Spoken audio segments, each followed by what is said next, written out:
Liverpool's transfer deadline day is set to be very, very interesting. Welcome along to Anfield Agenda. My name is Conor. I'm filling in for Craig this morning. Of course, Craig was live until about 1:30 or 2 a.m. last night with all the madness that was going on. So I said I'd jump on this morning, give us a bit of an update and see where we are for the day.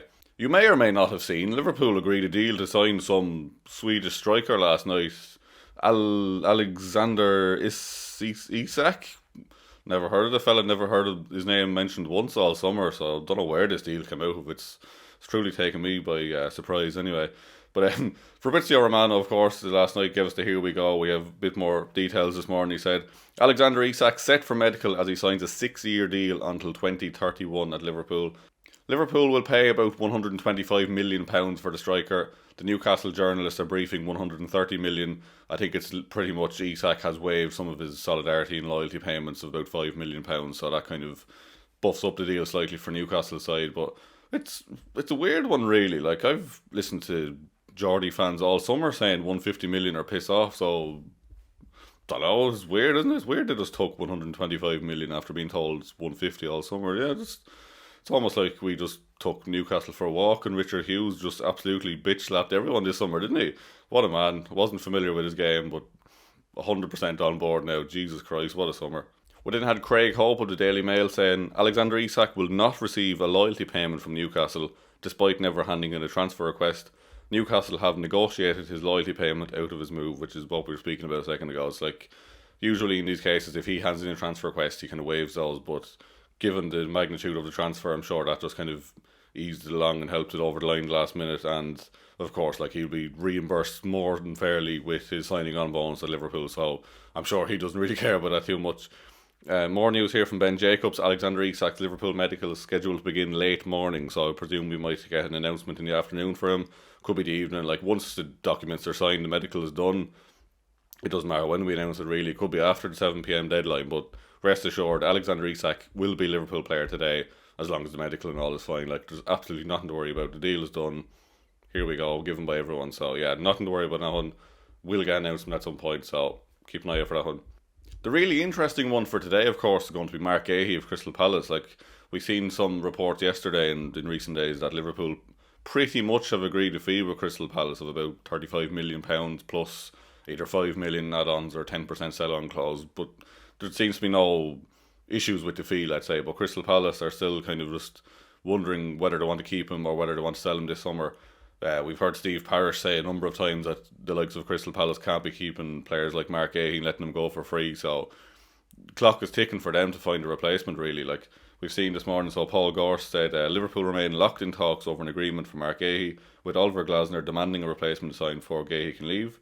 With Alex Crook, who said Isak could be the only deadline day arrival at Liverpool. Guehi is more likely to stay as it stands following Glasner's tough stance post-match yesterday, time running out to sign a replacement. And then we had Paul Joyce kind of echoing that, saying Mark Guehi to Liverpool currently looking difficult, essentially due to the stance of Crystal Palace manager Oliver Glasner.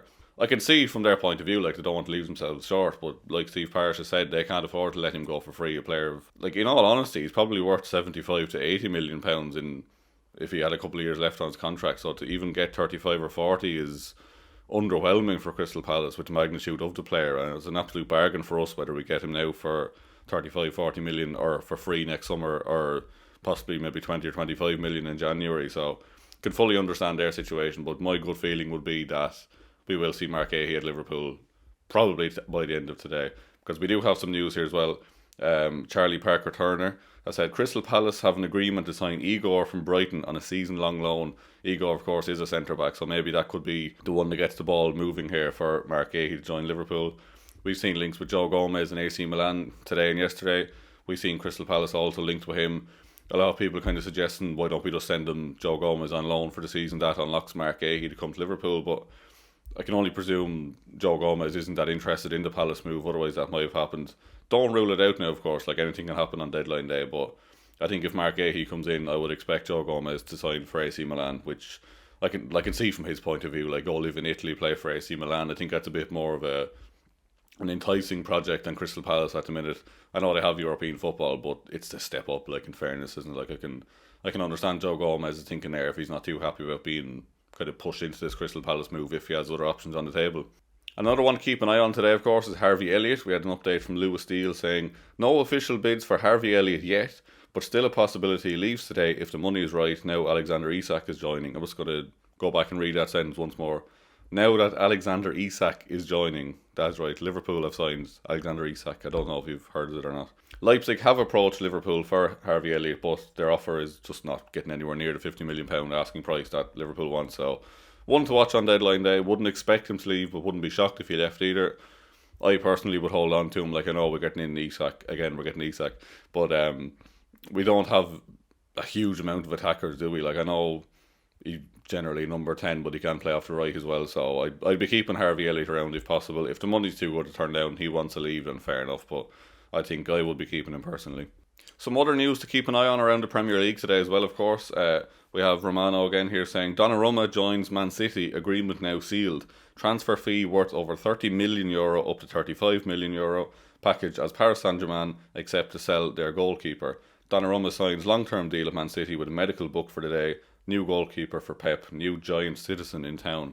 Now, I'm not the smartest man on the planet, but why have they gone and signed James Trafford from under Newcastle's noses and then gone and signed Donnarumma as well? Like, it is a weird one to me. Like, Donnarumma is probably a step up from Trafford, to be fair, but if I was a Newcastle fan seeing that, I'd be fuming, to be honest, and I'd love to know what James Trafford reckons of this. Like, maybe it will be one of them is a cup goalkeeper, one is the league goalkeeper, but I'd be a little bit put out if I was James Trafford in that instance. So, interesting one. Anyway, I'd sort of expect that one to get done today. Some other bits then, we had Sunderland looks set to sign Luchero Geertruida. Again, I've probably butchered that name. A player Arne Slot had a fine or the player Liverpool had been linked with last year or two. He's a right back or a centre back mainly, but Sunderland have got him for a 2.5 million loan fee with a €23 million option to buy from Leipzig. That's according to Fabrizio Romano, so that's one to keep an eye on for today. We also have from Graham Bailey, Newcastle still want another striker before the window shuts, with Nicholas Jackson's name still in the frame amongst others. And that Nicholas Jackson one is so weird. Like, the man was already after flying to Munich. Chelsea decided pretty much while he was in the air that they wanted him to come back, even though he was happy to go to Munich, excited.